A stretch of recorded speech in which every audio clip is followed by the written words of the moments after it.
नरसाद जी के धाम हृदय में विराजमान धाम धनी जी के श्री चरणों में कोटि कोटि प्रेम प्रणाम जी। प्राणाधार सुंदर साथ जी, हमारा आज का प्रसंग है श्री प्रकाश हिंदुस्तानी की वाणी 25 प्रकरण है सुंदर साथ जी। सूत कातने का दृष्टांत। अब इस प्रकरण में श्री महामती जी के द्वारा श्री इंद्रावती जी की आत्मा के द्वारा सुंदर साथ जी सूत कातने का रूपक अलंकार के माध्यम से सूत कातने के प्रसंग से ना जागनी लीला की एक प्यारी सी झलक दिखाई गई है। अब रूपक अलंकार क्या होता है? जैसे किसी एक विषय को दूसरे रूप में प्रस्तुत करना। सूत कातने का दृष्टांत लेकर परम धाम की जो आत्माएं इस जागनी ब्रह्मांड में आई हैं, जो धनी जी से बड़े बड़े वायदे करके आई थी, अब वो कैसा अपना प्रेम रूपी सूत इस ब्रह्मांड में कात रही है, उसका एक बहुत ही प्यारी उसकी झलक वर्णित है। अब देखिए, सूत कातने के लिए क्या होता है? पहले तो एक आंगन चाहिए, उस आंगन में एक चरखा चाहिए, एक कातने वाली चाहिए। तो अब जो चरखा है, आंगन है, वो आंगन क्या है? इस ब्रह्मांड में जिसमें हम आए हुए हैं, ये संसार हमारा आंगन है। अब इस आंगन में जो चरखा है, एक तो हमारा ये शरीर रूपी चरखा है। उस शरीर रूपी चरखे के ऊपर जो हमें तकला चढ़ाना है, वो तकला कौन सा है? हमारा मन रूपी तकला है। और जो उसकी माल है, चरखे के ऊपर माल होती है ना, डोरी जो ऐसी डालते हैं, घूमती है, तो वो डोरी क्या है? हमारी सुरता। अब सुरता कैसे हर पल धनी जी के चिंतन में रहे, कैसे कौन आत्मा अपनी सुरता को कहाँ रख रही है? धनी जी के चिंतन में रख रही है या संसार में रख रही है? कौन कैसी चाल चल रही है, उसकी बहुत ही प्यारा वर्णन हमें इस प्रसंग में मिलता है। अब देखिए, एक चरखा ज्ञान को भी कहा है। जब हमारा ये शरीर रूपी चरखा है, धनी जी की श्रीमुख वाणी का ज्ञान पाकर जब वो श्रद्धा रूपी रुई को लेता है अपने हाथों से और पूरे समर्पण के साथ उसकी पोनी बनाकर चरखे पर चढ़ाता है, सूत काटता है। सूत काटने वाली कौन है? परम धाम की ब्रह्म सृष्टि। अब कैसे ये सूत काटा जा रहा है सुंदर साथ जी, उसका हम बहुत ही प्यारा सा वर्णन आज श्री प्रकाश की वाणी से सुनेंगे। उससे पहले चौपाई, फर्स्ट चौपाई से हम इस नींद की वास्तविकता जानते हैं, जिसके लिए श्री इंद्रावती जी कह रहे हैं। सुनते हैं चौपाई के माध्यम से सुंदर साथ जी। प्रणाम जी, राशमा जी। भट्ट परो तिन नींद को, जिन सोहागनिया दिया भुलाए। भट्ट परो तिन नींद को, जिन सोहागनिया दिया भुलाए। तो भी नींद निगोड़ी ना उड़ी, जो धनी थके बुलाए बुलाए। तो भी नींद निगोड़ी ना उड़ी, जो धनी थके बुलाए बुलाए। प्रेम प्रणाम जी, राशमा जी। प्रेम प्रणाम जी। श्री इंद्रावती जी कहते हैं कि इस माया की नींद को धिक्कार है, जिसने ब्रह्म सृष्टियों को अपने तथा प्रीतम के धाम, स्वरूप एवं लीला के विषय में बिल्कुल भुला के रखा हुआ है। प्रीतम अक्षरातीत ने श्री इंद्रावती जी के धाम हृदय में विराजमान होकर तारतम ज्ञान के प्रकाश में जग जगाते हुए जगाते जगाते थक गए हैं, फिर भी इस निर्लज नींद ने ब्रह्म सृष्टियों को नहीं छोड़ा है। अब ये नींद क्या है? माया की अज्ञानता, माया का अंधकार। श्री इंद्रावती जी कह रही हैं कि ऐसा माया का अंधकार जो है ब्रह्म सृष्टियों के हृदय पर छा गया है कि धनी जी बार बार पुकार कर रहे हैं, इतनी पुकार कर रहे हैं कि पुकारते पुकारते थक गए हैं, फिर भी ये माया की नींद आत्माओं के ऊपर से नहीं हट रही है। अब पहली बात तो सुंदर साथ जी, जो प्रीतम अक्षरातीत है, जो सर्वगुण संपन्न है, सर्वशक्तिमान है, वो कभी थक नहीं सकते। यहाँ पर ये बात क्यों कही जा रही है? एक अलंकारिक वर्णन है, जैसे एक बच्चा सोता रहता है बहुत लंबे समय तक, माँ बार बार आवाज़ लगा रही है कि बेटा उठ जा, अब भोर हो चुकी है, बहुत समय हो चुका है, तुम्हारा अनमोल जीवन सोते सोते व्यर्थ में बीतता जा रहा है, अब तो तू उठ जा। बहुत आवाज़ें लगा रही है, बच्चा नहीं सुन रहा है, तो हार कर क्या कहेगी कि मैं तो इसको पुकारते पुकारते थक गई हूँ, पर ये मेरी बात ही नहीं सुन रहा। तो इसी तरह से अलंकारिक भाषा में ये बात कही जा रही है कि धनी जी पुकारते पुकारते थक गए हैं, लेकिन माया की जो नींद है, माया का जो आवरण है, वो परम धाम की आत्माओं को किसी भी तरह से छोड़ नहीं रहा। अब कौन सी आत्माएं? जो बड़े बड़े धनी जी से वायदे करके आई थी। धनी जी उनके कॉल को पूरा करवाने के लिए परम धाम की श्रीमुख वाणी को लेकर आई। अब श्रीमुख वाणी का पठन भी कर रही हैं। इतना पठन हो रहा है कि ज्ञान की अग्नि में जलकर राख भी हो चुकी हैं आत्माएं, फिर भी माया की बेसुधी नहीं हट रही है। इलम को पढ़े जा रही हैं, इलम पर क्या हो रहा है? श्रीमुख वाणी का ज्ञान कहाँ जा रहा है? सिर्फ मस्तिष्क तक जा रहा है, हृदय तक नहीं पहुँच रहा है। हृदय तक जब ये ज्ञान नहीं पहुँचेगा सुंदर साथ जी, तो कैसे आत्मा जागृत हो जाएगी? अभी तो हम बातें सुन रहे हैं, बातें कर रहे हैं, पर वो बातें हमारी बुद्धि का विषय बनी हुई हैं। जब तक बुद्धि की दौड़ समाप्त नहीं होगी, अंतर आत्मा तक, हृदय तक वो बात नहीं पहुंचेगी, तो कैसे हमारी जो सुधि खो गई है इस ब्रह्मांड में आकर, वो सुधि हमें मिलेगी? अभी तो हम बेसुध ही हैं, भले हम कितना भी पठन कर रहे हैं श्रीमुख वाणी का, लेकिन जब तक धनी जी की याद हृदय से नहीं उठेगी, जब तक वो दर्द हृदय से नहीं उठेगा, तब तक कैसे ये फरामोशी हटेगी? तो वही बात श्री इंद्रावती जी कह रही हैं कि माया की ऐसी नींद को धिक्कार है, जिसने परम धाम की उन आत्माओं को भुला दिया जो क्या है? धनी जी की अंग स्वरूपा है, उनकी हृदयेश्वरी हैं। वो आत्माएं जो बड़े बड़े वायदे करके आई थी, प्रेम की होड़ बांध कर आई थी कि धनी जी देखते हैं ये माया हमारा क्या कर लेगी।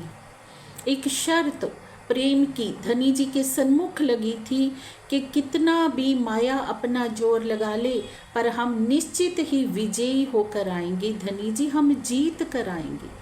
तो महामती जी कहते इस माया को धिक्कार है, जिसने परम धाम की उन आत्माओं से उनका अनमोल खजाना ही छीन लिया, उनका जीवन घन ही छीन लिया।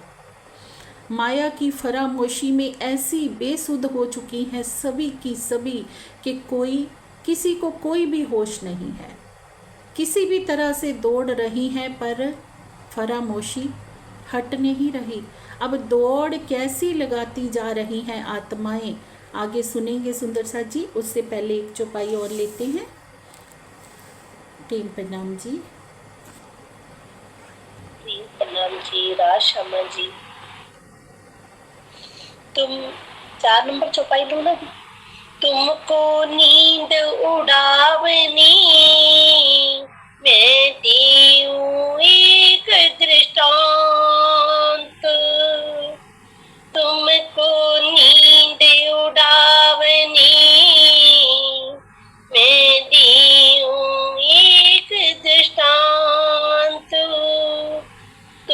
बित अगली देख के, जो कदी समझो इन भांत। तुम बित अगली देख के, जो कदी समझो इन भांत। प्रेम प्रणाम जी, राशा जी। प्रेम प्रणाम जी। श्री इंद्रावती जी कहती हैं कि हे साथ जी, आपकी मायावी नींद को समाप्त करने के लिए सूत कातनी का एक दृष्टांत देती हूँ। आप इस दृष्टांत को समझकर आत्म चिंतन करना कि हम किस कसौटी पर कितने खरे सिद्ध होते हैं। आप इससे वास्तविकता को जान जाएंगे। अब श्री इंद्रावती जी क्या कह रहे हैं? हम सुंदर साथ की क्या स्थिति होती है? अगर कोई हमें ये बात कह दे कि आप तो अभी तक माया की निंद्रा में ही सोए हुए हैं, तो कहीं ना कहीं हमें ये बात अच्छी नहीं लगती है। सुंदर साथ जी, हम क्या सोचते हैं? हम तो राज्य से बहुत प्रेम करते हैं, हम तो रोज़ श्रीमुखवाणी पढ़ते हैं, हम तो रोज़ सेवा करते हैं धनी जी की। पर श्री इंद्रावती जी क्या कह रही हैं कि सखियों, मैं तुम्हें ना सूत कातनी के दृष्टांत से समझाती हूँ। तुम अपना अपना सूत देख के ना स्वयं ही ब्यौरा कर लेना कि तुम कहाँ खड़ी हो, कितना सूत तुमने काता है। अब ये ब्यौरा भी उन्होंने अपने हाथ में ही दे दिया कि खुद से अपना आत्म निरीक्षण कर लो कि कहाँ कितना सूत हमने काता है, कितना धनी जी को रिझाया है, कितना मुख हमारा परम धाम में ऊंचा होने वाला है। तो सूत कातने का ये दृष्टांत सुनते हैं सुंदर साथ जी, बहुत ही प्यारा। प्रेम प्रणाम जी। प्रणाम जी, राशा जी। आइया आस कातन की, कर की उम्मीद तूनी। आइया आस कातन की, कर की उम्मीद तूनी। किन्हू का त्या बारीक, किन रुई थे ना करी पूनी।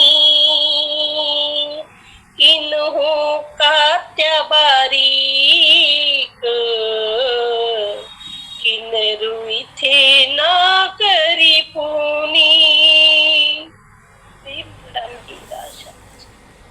प्रेम प्रणाम जी।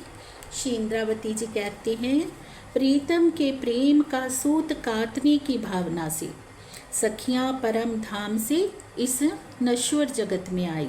इस नश्वर जगत में हम किस लिए आए हैं सुंदर सा जी?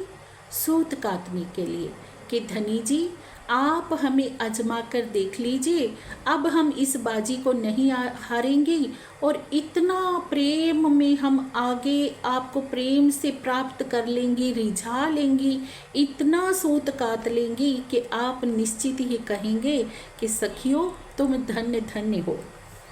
पर हो क्या रहा है? किसी ने बारीक सूत काटा है और किसी ने रुई से पूनी भी अभी तक नहीं बनाई है। अर्थात किसी सुंदर साथ ने धनी से बहुत अधिक प्रेम किया है और स्वयं को ही उनके प्रेम में समर्पित कर दिया है, और किसी ने तारतम ज्ञान से धाम धनी पर अभी तक समर्पण ही नहीं सीखा है। क्या स्थिति हो रही है सुंदर सा जी? कुछ सखियां तो ऐसी हैं जो दिन रात सूत काटने में लगी हुई हैं, प्रीतम को रिझा रही हैं, दिन रात लग के रिझा रही हैं, और कईयों ने अभी तक पूनी भी नहीं बनाई है। अब पूनी क्या है? समर्पण रूपी पूनी। अभी तक कईयों को ईमान ही नहीं आ रहा कि धनी जी ही हमारे सर्वस्व हैं। अभी तक ये दृढ़ता ही उनके हृदय में नहीं हो रही है। और कई सखियां तो कैसी हैं जो इस माया के भ्रम में आकर ऐसी हो गई हैं कि मान प्रतिष्ठा के पीछे ही पड़ी हुई हैं। थोड़ी सी कोई उपलब्धि हो जाती है तो सोचती हैं कि हमसे बड़ा कोई नहीं, या इसलिए भाग दौड़ कर रही हैं कि संसार में हमारी प्रतिष्ठा हो, हमारा यश फैले। पर हम वायदा क्या करके आए थे?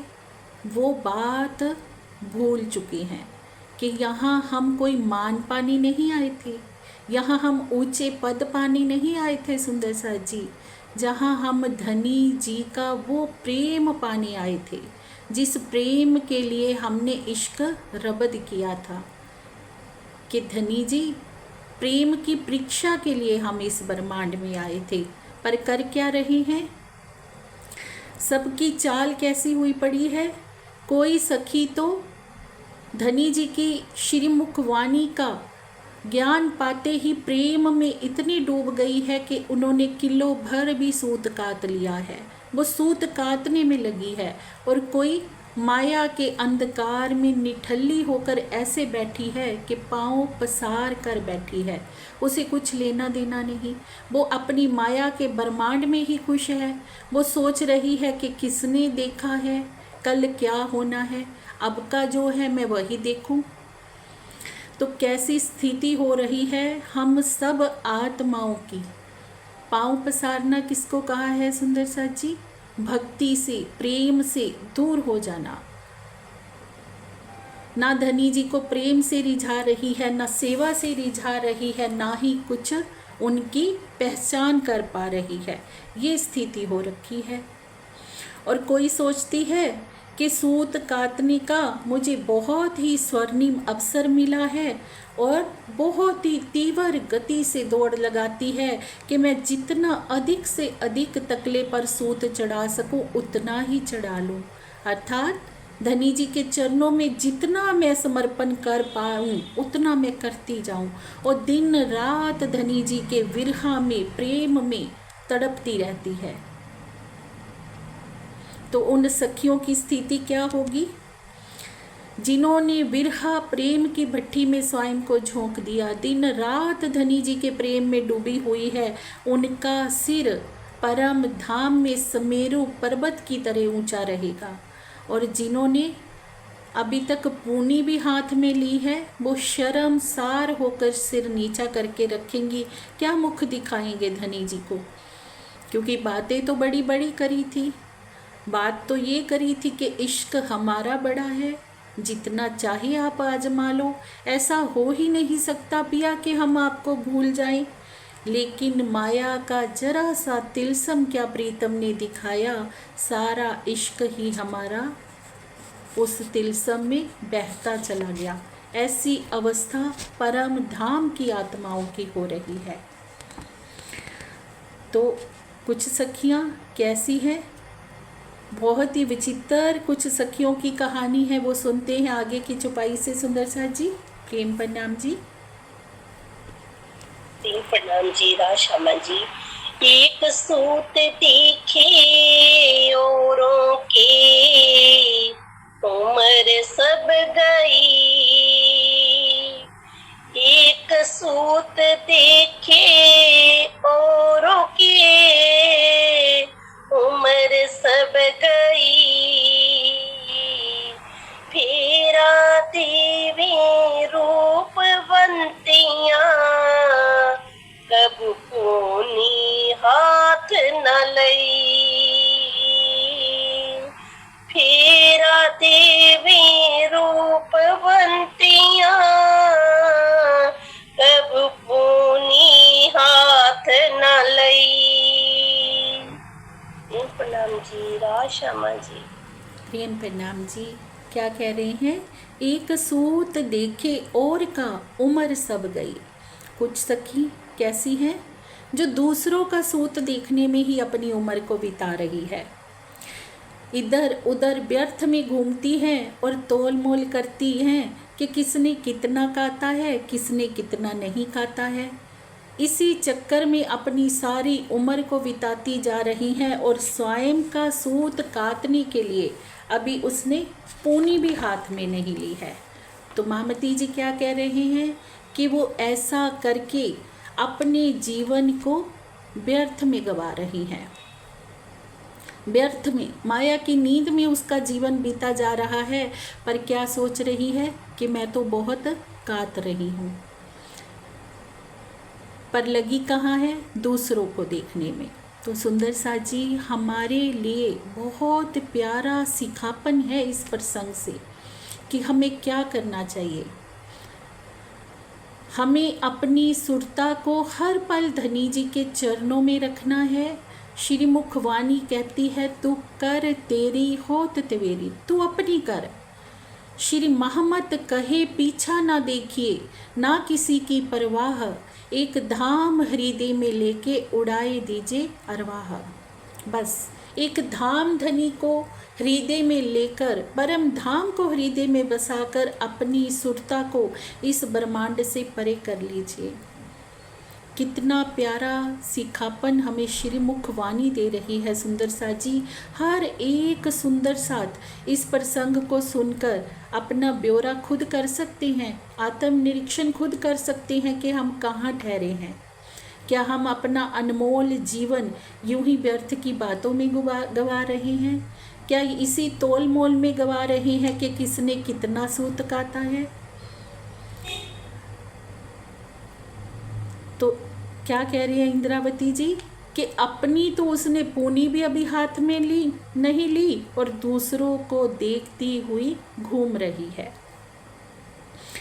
और जिन्होंने बिना व्यर्थ में समा गवाए महीन सूत काता है ना, वही सखियां परम धाम में सिर ऊंचा करेंगी। अब वो महीन सूत कैसे काट रही हैं? दिन रात लगी हुई हैं। दिन में तो लगी है, रात भी उनकी निष्फल नहीं जाती है। रात में भी वो पिया को रिझाती हैं प्रेममयी चितवनी के द्वारा। अब प्रश्न होता है सुंदर सा जी के सूत काता कैसे जाए? क्या हम ऐसा करें जिससे कि सूत काता जाए? एक अनन्य प्रेम लक्षणा भक्ति ही वो मार्ग है जिस पर चलकर हम धनी जी का प्रेम रूपी जो सूत है वो काट सकते हैं। भले ही हम कुछ भी कर रहे हैं, अगर हमने प्रीतम की पहचान करके उनको धाम दिल में नहीं बसाया ना, उनको प्रेम से नहीं रिझाया, तो हमारा सूत काटना अधूरा है। अगर किसी और कार्य से हम सूत काट रहे हैं तो कुछ सखियां ऐसी भी हैं जो सूत मोटा काटेंगी, पर जो बारीक सूत काट रही हैं ना, वो कैसे काट रही हैं? हर पल अपने दिल में प्रीतम की छवि को बसाए हुए हैं। हर पल खाते पीते उठते बैठते उनका ध्यान सिर्फ धनी जी पर केंद्रित है। अपने चरखे पर ध्यान है, तकले पर ध्यान है कि किसी भी तरह से जो मेरी पूनी है वो खराब ना हो, मेरा समर्पण मेरे धनी के ऊपर कम ना हो, मेरा मन रूपी जो तकला है वो हर पल पीऊ पीऊ का ही चिंतन करे। जो कार्य में भी लगी हुई हैं संसार के में करते हुए उनका मन चित्त बुद्धि हर पल अपने चरखे के ऊपर है कि कहीं भी मेरी पूनी खराब तो नहीं हो रही, मेरा सूत कहीं मोटा तो नहीं काटा जा रहा। दिन रात वो सूत काटने में लगी हुई हैं और उनका ही मुख श्री इंद्रावती जी कहते परम धाम में उज्जवल होगा। वो धनी जी के सन्मुख जब जाएंगे ना, सिर उठाकर बात करेंगी। तो सुंदर सा जी परम धाम का जो धरातल है वो कैसा है? एक दिली का वहाँ साम्राज्य है। वहाँ ये नहीं समझना है कि वहाँ पर किसी को शर्मसार होना पड़ेगा या लज्जित होना पड़ेगा।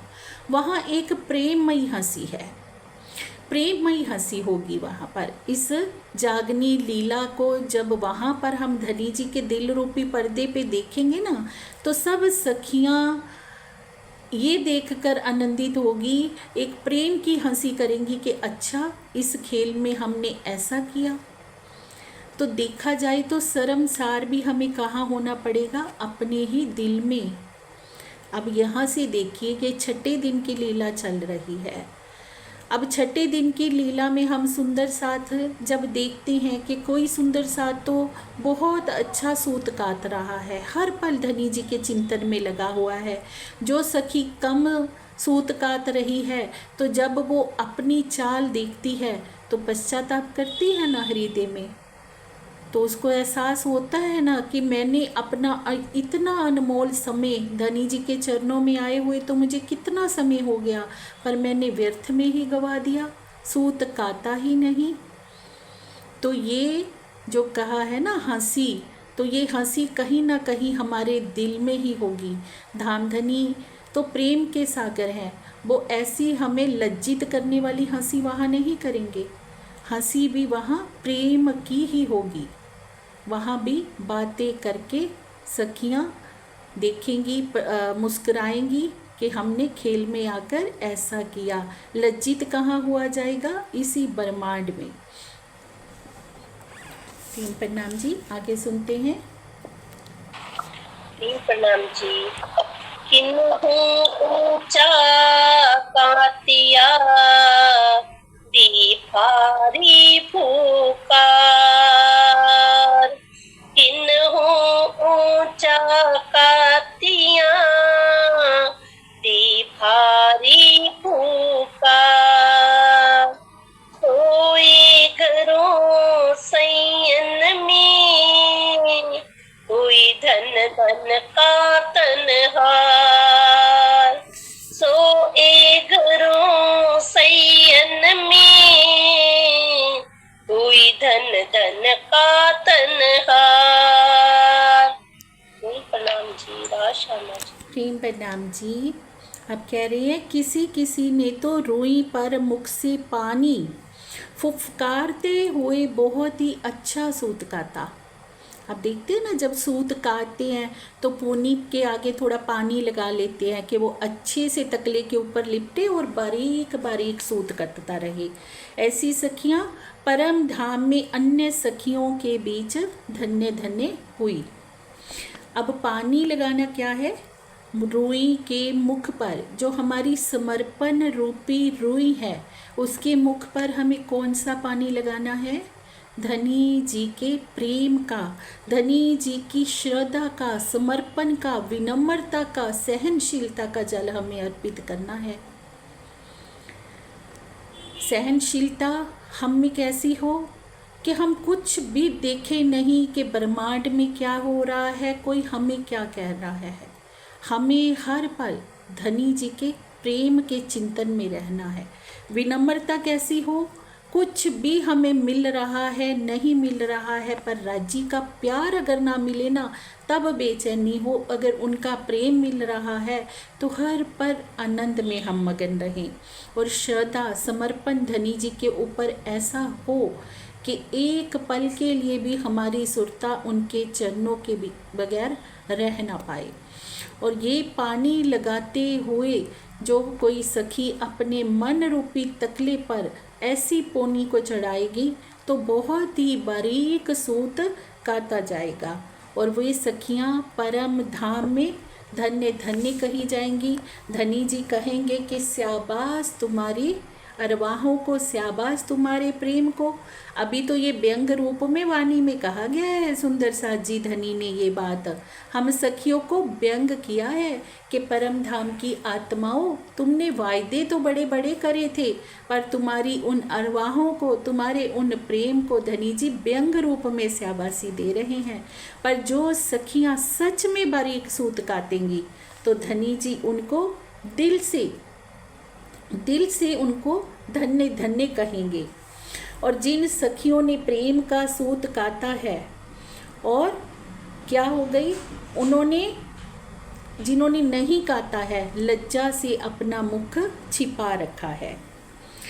तो सुंदर साथ जी ये प्रसंग हमें बहुत ही प्यारा सिखापन दे रहा है कि हम देखें और ब्यौरा करें कि हमें कौन सा सूत काटना है, मोटा काटना है या बारीक काटना है। अगर काटना है तो कैसे काटना है, हमारे अंदर कौन से गुण होने चाहिए, जिन गुणों के चलते वो प्रेम का बारीक सूत काटा जाएगा।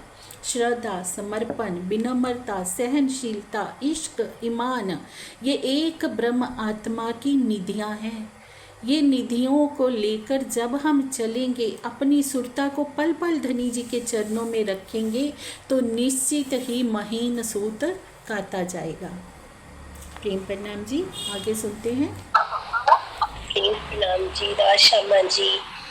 एक फेरे चरखा उतावला, दिल बांध दांत के साथ। एक फेरे चरखा उतावला, दिल बांध दांत के साथ। रातों भी करे उजागरा, सुत होवे तिनके हाथ। रातों भी करे उजागरा, सुत होवे तिनके हाथ। प्रणाम जी राशा जी। प्रेम प्रणाम जी। अब एक सखी क्या कर रही है, एक फेरे चरखा उतावला, बड़ी उतावली से तेजी से चरखे को घुमाती है। फिर उसका ध्यान सूत की गुणवत्ता तथा सुरक्षा के प्रति बना रहता है कि जो मेरा सूत है ना, उसको मैं सुरक्षित कर लूँ, किसी प्रकार से वो खराब ना हो जाए, और मेरे सूत में इतने गुण मेरे धनी जी को दिखे कि इस सूत को वो देखते ही मुझे हृदय से लगा लें। कुछ ऐसी सखियां भी हैं। इस लक्ष्य को पूर्ण करने के लिए वो क्या करती हैं, रात्रि के समय भी जागरण करती हैं और सूत काटती हैं। अब रात्रि को कौन सा जागरण करती हैं सखियां, कि प्रेममयी चितवनी में डूबी रहती हैं कि मैं अपनी रात को इतना अखंड कर लूं कि मेरे दिल की सेजा पर मेरा माशूक आ जाए, इतना बारीक सूत काट लूं। और सूत काट काट के इतनी निर्मल प्रेम रूपी मैं उसकी चद्दर बना दूं कि उस चद्दर पर आकर, उस सिंहासन पर आकर मेरा प्रीतम विराजमान हो जाए। और रात्रि के समय भी सूत को नहीं छोड़ती हैं सुंदर साथ जी। तो एक परम धाम की ब्रह्म सृष्टि की रहनी कैसी होनी चाहिए, ये छुपाई से हमें पता चलता है। कैसी रहनी करनी है कि दिन रात आठों पहर धनी जी के प्रेम में, चिंतन में डूबे रहना है। जो आशिक होते हैं ना, अभी हम सूफ़ी फ़कीरों की कहानियाँ सुनते हैं, तो सूफ़ी फ़कीर क्या करते हैं, दिन को जगते हैं, दिन को सोते हैं और रात को जगते हैं। रात्रि को वो अपने प्रीतम को रिझाते हैं। तो हम तो परम धाम की ब्रह्म सृष्टियाँ हैं, हमारी रात कैसे बीतनी चाहिए, संसार की निंद्रा में या धनी जी के प्रेम में? निश्चित ही सुंदर साथ जी धनी जी के प्रेम में बीतनी चाहिए, क्योंकि इस निंद्रा को तो महामती जी ने धिक्कारा है, ये फरामोशी को तो धिक्कारा है। इस फरामोशी के चलते ही तो प्रीतम वो माशूक दिल की सेज पर नहीं आ रहा है। तो ऐसे उतावला होकर हमें भी अपने चरखे को घुमाना है कि वो चरखा इतना घूमे कि दिन रात वो सूत को काटे। तभी तो जल्दी से बिछोना तैयार होगा ना। जितना जल्दी से सूत काटेंगे, इतना सूत काटेंगे, तभी तो प्रेम का वो सिंहासन बना पाएंगे, तभी तो उस पर पिया जी को शोभायमान कर पाएंगे। प्रेम प्रणाम जी, आगे सुनते हैं सुंदर साथ जी। प्रणाम जी राशा जी। करी जो बातां बीच में, सोता तन निकसे तिन। करी जो बातां बीच में, सोता तन निकसे तिन। पूनी रही तिन हाथ में, बैठी फिरावे मन। पूनी रही तिन हाथ में, बैठी फिरावे मन। प्रेम प्रणाम जी राशा जी। प्रेम प्रणाम जी। अब कुछ सखियाँ कैसी हैं, करे जो बाता बीच में, सूत काटते समय जो सखियाँ बीच में बातें करती हैं, उनके हाथ से सूत काटने की प्रक्रिया नहीं हो पाती। वे अपने हाथों में मात्र पूनी ही पकड़ी रहती हैं तथा बैठे बैठे अपने मन को संसार में चारों ओर घुमाती रहती हैं। सुंदर साथ जी बहुत ही प्यारी चौपाई है। समझने वाली बात है कि कुछ सखियां कैसी हैं, पूनी तो हाथ में पकड़ी हुई है, मतलब सुंदर साथ होने का ठप्पा तो लगा हुआ है कि हम परम धाम के सुंदर साथ हैं, हमने तारतम ले रखा है, पर अभी धनी जी के ऊपर ईमान नहीं है। मन चारों ओर भटक रहा है अभी भी, है ना। जिनके लिए कहते हैं गंगा गई तो गंगा राम, जमुना गई तो जमुना दास। कहीं भी कुछ मिला वहीं पर सर रख दिया। पर तारतम रूपी पूनी हाथ में है, तारतम मंत्र ले रखा है, सुंदर साथ की जमात में शामिल हैं। तो क्या कह रही है, सूत काटते समय जो सखियां बीच में बातें करती हैं उनके हाथ से सूत काटने की प्रक्रिया नहीं हो पाती है। वे अपने हाथों में मात्र पूनी ही पकड़ी रहती हैं तथा बैठे बैठे अपने मन को संसार में चारों ओर घुमाती रहती हैं। अब जो सुंदर साथ तारतम ग्रहण करने के बाद भी केवल कर्म कांडों के जाल में ही फंसे रहते हैं तथा अपने मन को युगल स्वरूप की शोभा में लगाने के स्थान पर संसारिक सुखों में लगाए रखते हैं, वे प्रेम का रसपान नहीं कर पाते। तो सुंदर साथ जी बहुत प्यारा सिखापन है कि हम सुंदर साथ कब कहलाएंगे, हम धनी जी की अर्धांगिनी कब कहलाएंगे। सिर्फ तारतम मंत्र लेने से हम सुंदर साथ नहीं बन जाएंगे, हमें सुंदर बाई के अंग बन के दिखाना होगा, वो रहनी में आके दिखाना होगा, तब हम सुंदर साथ कहलाएंगे। धनी जी के हृदय का अंग जब तक हम बनेंगे नहीं, उनके प्रेम में हम डूबेंगे नहीं और माया के विषय विकारों में पड़े रहेंगे तो कैसे हम कह सकते हैं कि हम परम धाम की वो आत्माएं हैं जो इतने बड़े वायदे करके आई थी। पर ऐसी स्थिति भी कुछ सखियों की होएगी, क्योंकि श्रीमुख वाणी कह रही है, मामती जी कह रहे हैं कि कुछ कईयों की ऐसी स्थिति भी है कि अभी तक पूनी को हाथ में ही पकड़ा हुआ है, ना तो चरखे को अभी तक डाला है, ना चरखे पे तकला चढ़ाया है, ना तकले पे पूनी चढ़ाई है, बस पूनी को हाथ में लेके घूम रही हैं इधर उधर, कर्म कांडों में फंसे हुए हैं। जिसने जो बता दिया वो कर लिया। जो प्रेम एक हमारा मोटिव था, एक लक्ष्य था, उस लक्ष्य तक कभी नहीं पहुंच पा रही। सूत काटने की कोई तैयारी नहीं हो रही है। तो सोचिए, ऐसा सखियां हम करेंगी तो जब परम धाम में उठेंगी तो कैसे धनी जी के आगे हो पाएंगी, कैसे मुख से कह पाएंगी कि धनी जी हमने क्या किया ब्रह्मांड में जाकर। तो लज्जा से उनका सिर नीचा ही होगा। अब कह रही हैं श्री मामती जी के आत्माओं, अब तो फजर हो चुका है। परम धाम की श्रीमुख वाणी के अवतरित हो जाने से फजर हो गया है सुंदर साथ जी, पर हमारे अंदर का अंधकार अभी तक क्यों नहीं जा रहा, हमारा फजर अभी तक क्यों नहीं हो रहा।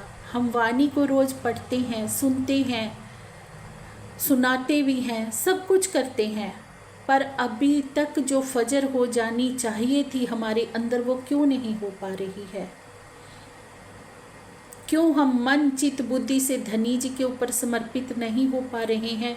क्यों सब बातें हमारे लिए बुद्धि का विषय बनकर रह गई है। हम शाब्दिक ज्ञान में ही उलझ कर रह गए हैं। जो अनन्य प्रेम लक्षणा भक्ति हमारा जो एक लक्ष्य है, उस तक हम क्यों नहीं पहुंच पा रहे हैं। श्रीमुख वाणी हमें धनी जी ने दी तो किस लिए सुंदर साथ जी, कि हमें रास्ता मिल पाए, हम अपने पथ से भटके नहीं, हमें पता चलता रहे कि हमारी मंजिल कहाँ है और उस मंजिल तक हमें चलकर कैसे पहुँचना है। हर एक स्थिति का वर्णन धनी जी ने करवा दिया। फिर भी क्या कारण है कि हम जो हमें करना चाहिए था वो हम कर नहीं पा रहे। तभी महामती जी रूहों की ये स्थिति को देखते हुए बात कह रहे हैं कि भट्ट पड़ोती न नींद को। सब कुछ इस नींद के कारण हो रहा है। जैसे एक माँ बच्चे की जब चिंता करती है कि बच्चा मेरा इतना सोता है, रात भर भी सोया रहता है, दिन को भी सोया रहता है, ये बिल्कुल अपनी पढ़ाई की तरफ ध्यान नहीं दे रहा, अपने करियर की तरफ ध्यान नहीं दे रहा, तो वो क्या कहती है, इसकी तो नींद को ही धिक्कार है, ये नींद ही इसको लेके बैठी है, कहीं का नहीं छोड़ा है, कल को क्या करेगा, क्या बनेगा। तो वही श्री इंद्रावती जी जो हमारी सिरदार सखी हैं, उनके हृदय की पीड़ा व्यक्त हो रही है सुंदर साथ जी कि आत्माओं इस नींद को धिक्कार है, जिस नींद के चलते तुम्हारी ये अवस्था हो गई है। तुम दिखा रही हो कि हम सूत काट रहे हैं, पर पूनी को लेके ही घूम रही हो, पूनी को अभी तक तकले पे चढ़ाया ही नहीं। तो सुंदर साथ जी बहुत ही प्रेरणादायी प्रसंग है ये हमारे लिए, और बहुत ही आत्म चिंतन का विषय है कि आखिर में हमें करना क्या है, कैसे धनी जी को रिझाना है। प्रेम प्रणाम जी, सुनते हैं आखिरी की चौपाई सुंदर साथ जी।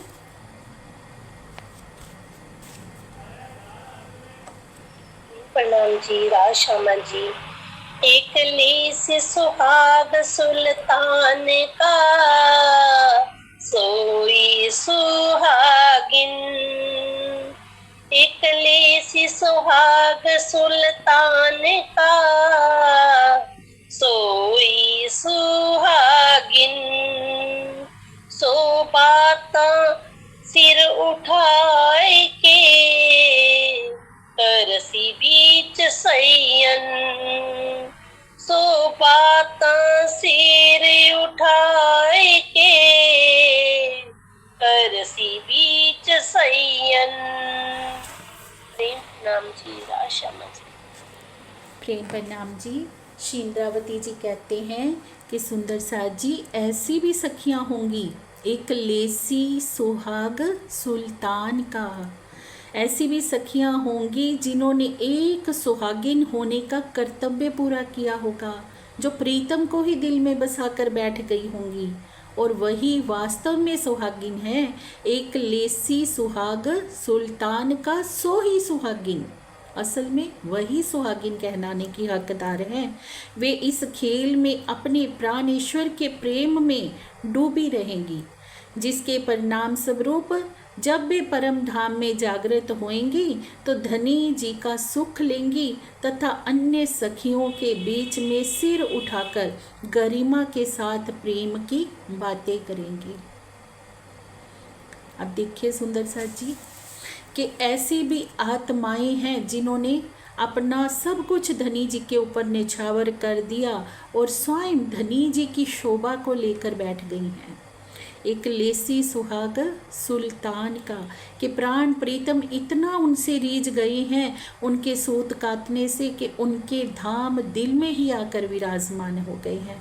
वास्तविक सुहागिन वही है, और वो सुहागिन आत्माएं हमारी परमहंस आत्माएं, जिनके धाम दिल में धनी जी स्वयं आकर विराजमान हो जाते हैं। असल में वही बातें सिर उठाए के करसी बीच सहियन, वही सिर ऊंचा करके बात करेंगी कि हाँ, हमने प्रीतम को अपने धाम दिल में बिठाया है। एक पल के लिए भी हमने अपना सूत काटने से अपनी नज़र को नहीं हटने दिया। हर पल हमने प्रेम का सूत काटा है, दिन रात हमने महीन सूत काटा है। तो सुंदर साथ जी उनको शोभा धनी जी ने क्या दी कि अपना सब कुछ उन आत्माओं के ऊपर समर्पित कर दिया, अपना दिल उनको दे दिया, और इस ब्रह्मांड में भी उनको धन्य धन्य कर दिया और परम धाम में भी उनको धन्य धन्य कर दिया। अब देखिए जो परमहंस आत्माएं हैं, हम सब के बीच में वो सतगुरु रूप में विराजमान हुई। सारा सुंदर साथ भी उनको धन्य धन्य कहते हुए, धनी जी की शोभा से निमाजते हुए उनके चरणों में सर रख रहा है। और परम धाम में जब उठेंगे तब धनी जी भी उनको धन्य धन्य कहेंगे, शाबाशी देंगे। तो सुंदर साथ जी बहुत प्यारा सिखापन है कि हमें इस जागनी ब्रह्मांड में जो समय हमारा अनमोल है उसको कैसे बिताना है। माया की इन प्रपंचों में हम जितना उलझते जाएंगे उतना ये हमें अपने में उलझाती जाएगी। तो माया की वास्तविकता कैसी है ये भी हमें श्री इंद्रावती जी ने बता दिया है, और हमें इस जागनी ब्रह्मांड में करना क्या है, कैसा सूत काटना है और कैसे काटना है वो भी हमें बता दिया है। भले ही हम कुछ भी करें सुंदर सा जी, चाहे हम वाणी पढ़ रहे हैं, भले ही हम सेवा पूजा कर रहे हैं, अगर धनी जी की पहचान करके हमने अपना दिल धनी को नहीं दिया ना, उनके ऊपर निछावर नहीं हुए, समर्पण नहीं किया, तो बाकी सब कुछ कर्म कांड के अंतर्गत आ जाएगा। हम रोज़ कह देते हैं दुनिया की देखा देखी, हम भी सब करते हैं। धनी जी को क्या बना दिया है हमने, एक देवता बना दिया है। जैसे देवों की पूजा की जाती है ना, हमने भी धनी जी का एक स्वरूप विराजमान कर लिया है। रोज़ भोग भी लगा देते हैं, सेवा पूजा आरती सब कर लेते हैं, पर जो मेन मकसद था उससे हम भटक चुके हैं। मेन मकसद क्या है, श्रीमुखवाणी क्या कहती है, दिल दे दिल उनका लीजिए, इन विद हुए अरस परस। धनी का दिल लीजिए और धनी को अपना दिल दीजिए, यही सबसे बड़ी सेवा है हमारी सुंदर साथ जी। ये बात नहीं है, देखिए कुछ भी हम करते हैं धनी की सेवा में, उससे हमारे जीव को बल मिलता है, करना भी है, पर सिर्फ ये नहीं कि हम इन्हीं कामों में लगे रहें। जो मेन है हमारा धनी को रिझाना कैसे है, प्रेम से, अनन्य प्रेम से। वो प्रेम जब तक हम नहीं करेंगे ना, तो शरीर से हम जितना भी करते रहेंगे, अगर अंतर आत्मा में वो प्रेम ही नहीं आया, वो अपना सबसे अधिक हमें अपना नहीं लगने लगा, तब तक बात नहीं बनेगी, तब तक महीन सूत नहीं काटा जाएगा। हम महीन सूत कैसे काटे, तन से भी काटे। चरखा हमारा शरीर है, शरीर रूपी चरखे को हम बिछाएं, शरीर ही तो माध्यम बनता है ना। प्रेममयी चितुनी में भी हम डूबते हैं तो चरखा तो रखना पड़ेगा ना, शरीर को तो आधार मान के चलेंगे ना, तो ये बैठेगा। अब मन रूपी तकले को जब तक धनी के चरणों में नहीं लगाएंगे, समर्पण रूपी पूनी को उसके ऊपर नहीं चढ़ाएंगे, तो कैसे सूत काटा जाएगा। तो ऐसे सूत काटना है सुंदर सा जी। धनी जी के ध्यान में बैठे मन को, चित्त को, बुद्धि को, सब गुण अंग इंद्रियों को धनी जी की तरफ लगा के रखें, तो हमारा महीन सूत काटा जाएगा। और जब महीन सूत काटा गया, इतना काटा गया कि उसकी एक सिंहासन तैयार हो गया, एक बिछोना तैयार हो गया उस सूत का, तो उस बिछोने के ऊपर पिया जी आकर विराजमान होते हैं। फिर उस आत्मा के लिए ये बात कही है, एक लेसी सुहाग सुल्तान का सो ही सुहागिन। जिसने सुल्तान का, जिसने सुहाग अपना पा लिया ना, वही सच्ची सुहागिन है। हम सब तो अभी क्या हैं, जब तक हमने अपने सुहाग को नहीं पाया सुंदर सा जी, तब तक हम कैसी सुहागिन हैं। अभी तक तो हम एक शोभा लेके घूम रहे हैं कि हम सुहागिन हैं। अगर हम सच्ची सुहागिन हैं तो अपने सुहाग को अपने सामने प्रस्तुत तो करें, इतना सूत तो काटें कि बिछोना बन जाए और वो आके सामने विराजमान हो जाए कि ले मेरी दुल्हन, मैं तेरे सामने बैठा हूँ। तो यही हमें बता रहे हैं हमारी सिद्धार्थ सखी श्री इंद्रावती जी के सखियों, अब तुम ब्यौरा करो सूत कैसे काटना है और कितना अभी तक काटा है, कितना काटना बाकी है, और सब बता भी दिया कि काटना कैसे है। तो सुंदर सा जी, इस प्रकरण को हमें आत्मसात करना है, अपने आचरण में उतारना है, क्योंकि महामती जी का साफ निर्देशन है कि ये सब बातें हमारी कहनी की बातें ही ना रह जाएं, कहनी और कहनी से हम करनी में आए, करनी से हम रहनी में आए, सिर्फ कथनी का विषय ना हो। हम अभी देखो हमने सुना कि एक चौपाई में कह रहे हैं कि कुछ सखियां ऐसी भी होंगी जो पूनी हाथ में लेकर बातें करती ही घूमती रहेंगी। हमें वो सखियां नहीं बनना है। हमें कौन सी सखियां बनना है? एक लेसी सुहाग सुल्तान का, जिन्होंने अपना सुहाग ले रखा है, वो सखियां बनना है। और वो सखियां बनने के लिए हमें श्री इंद्रावती जी का संग करना पड़ेगा सुंदर साथ जी, क्योंकि वो सखियों में सिरदार सखी हमारी इंद्रावती जी हैं। तो इंद्रावती जी का हम संग करेंगे कैसे? उनके कहे हुए, उनके धाम दिल से जो धनी जी ने ये वचन कहलवाए हैं ना, उन वचनों को हम मानेंगे। उन वचनों को मान के जैसे वो कह रहे हैं हम अपना आचरण करेंगे, तभी हम उस अवस्था को प्राप्त करेंगे कि धनी जी के संग हम सिर उठा के अपनी बातें कर सकें कि पिया जो हम करने गए थे वो हमने कर लिया, निश्चित ही हमने प्रेम की इस बाजी को जीत लिया है और आपको अपने धाम दिल में विराजमान कर लिया है। प्रेम प्रणाम जी सुंदर साथ जी। इसी के साथ